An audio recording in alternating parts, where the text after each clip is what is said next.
भैया ऐसा है, ओवैसी साहब मेरे मित्र हैं, लेकिन मेरा उनको सुझाव है बिना मांगा हुआ कि आप हैदराबाद संभालिए, हैदराबाद अपना किला बचाइए, बेकार सीमांचल में आकर और कंफ्यूजन पैदा मत कीजिए।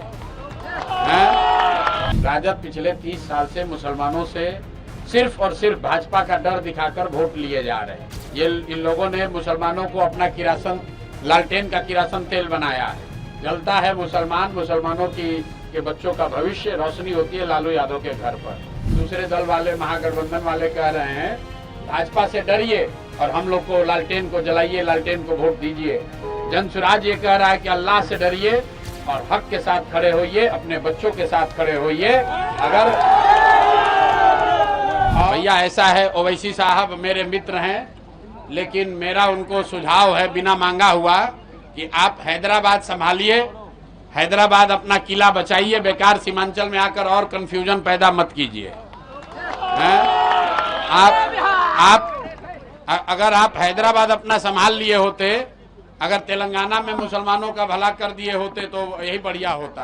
बंगाल में चुनाव हो रहा था तो यहाँ पर आईएसएफ के लोग और ओवैसी साहब आए थे, लेकिन सारे मुसलमानों ने कहा नहीं भाई, हम लोग को टीएमसी पर भरोसा है, हम लोग को भाजपा से लड़ाई, हम लोग को इस सब चक्कर में नहीं पड़ना है। आईएसएफ और ओवैसी साहब कुछ वहां नहीं कर सके। इस बार सीमांचल के मुसलमान वो गलती नहीं करेंगे जो 2020 में हुआ है। ओवैसी साहब का सम्मान है, बहुत बढ़िया तकरीर करते हैं, पढ़े लिखे व्यक्ति हैं, लेकिन उनको हैदराबाद में रहने दीजिए। सीमांचल के नेता, सीमांचल के रहनुमा, जो जिनको रहनुमाई करनी है वो सीमांचल का बेटा होना चाहिए। हैदराबाद से आकर सीमांचल में नया नेतृत्व खड़ा करने की जरूरत नहीं है। चाहते हैं अपने बच्चों के लिए शिक्षा, रोजगार चाहते हैं तो बदलाव का बटन दबाइए। बदलाव का बटन है स्कूल का बस्ता। अगर नहीं दबाइएगा तो कोई दिक्कत नहीं है, अगले 5 वर्ष भी इसी व्यवस्था में आप और आपके बच्चे दुर्गति में उनको जीना पड़ेगा और उसके लिए दोषी कोई दूसरा नहीं होगा। आप अभी कह रहे हैं कि बहुत भ्रष्टाचार है, अब फिर जाकर उसी एनडीए को, नीतीश को, भाजपा को वोट दीजिएगा तो आप ये मुहर लगा रहे हैं कि भ्रष्टाचार जारी रहे।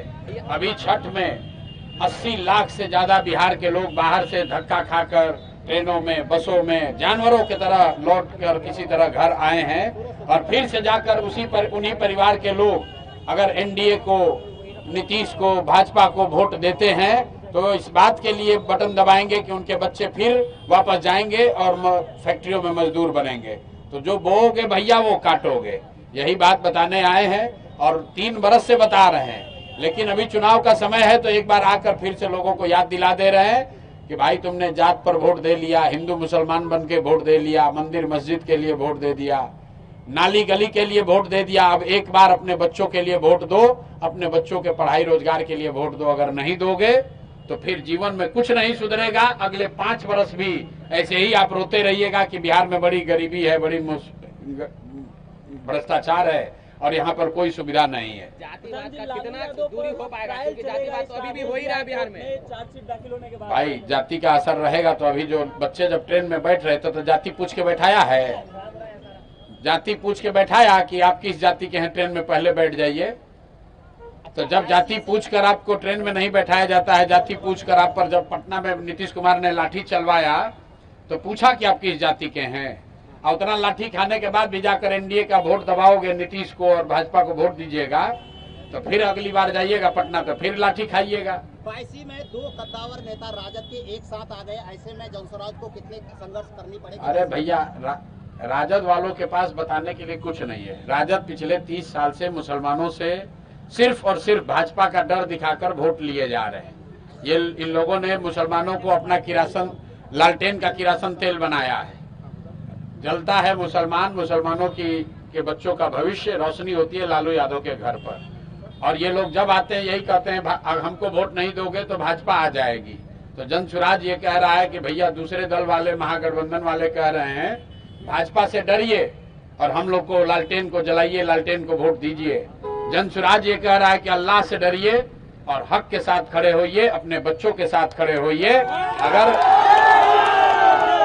और बातिलों का साथ मत दीजिए, बातिल भी अगर तादाद में है तो भी उसके साथ मत खड़ा होइए। अगर बातिल के साथ खड़े होइएगा तो आपके बच्चों के साथ इंसाफ नहीं होगा। तो आपके जरिए 22 की जनता से, सीमांचल की जनता से, यहाँ मुसलमान भाइयों से ये कहने आए हैं कि आप मुसलमान हैं आप कहते हैं कि आप अल्लाह को छोड़कर किसी से नहीं डरते हैं, तो अपनी बात पर कायम रहिए। भाजपा से मत डरिए, अल्लाह से डरिए, और जो सही आदमी है उसको जिताइए, सही के साथ खड़े होइए, हक की बात कीजिए, तादाद की चिंता मत कीजिए। एसआईआर 12 राज्यों में होगा, इलेक्शन कमीशन है। अरे भैया, एसआईआर बिहार में हुआ, उससे क्या हुआ? नाम किसी का कटा, सारे कुछ लोगों को परेशानी हुई। भाजपा वाले जितना जुगत लगा लें, किसी का नाम काटना चाहते हैं, किसी को डराना चाहते हैं, किसी को परेशान करना चाहते हैं, लेकिन जब जनता आपके खिलाफ हो जाएगी तो कोई भी एसआईआर कीजिए, एफआईआर कीजिए, कुछ बचाने वाला नहीं है। अभी हम बंगाल होते आ रहे हैं, अभी बंगाल में पिछला बार चुनाव हुआ था तो भाजपा को हराया गया कि नहीं हराया गया? जितना ताकत लगाना है लगा लीजिए।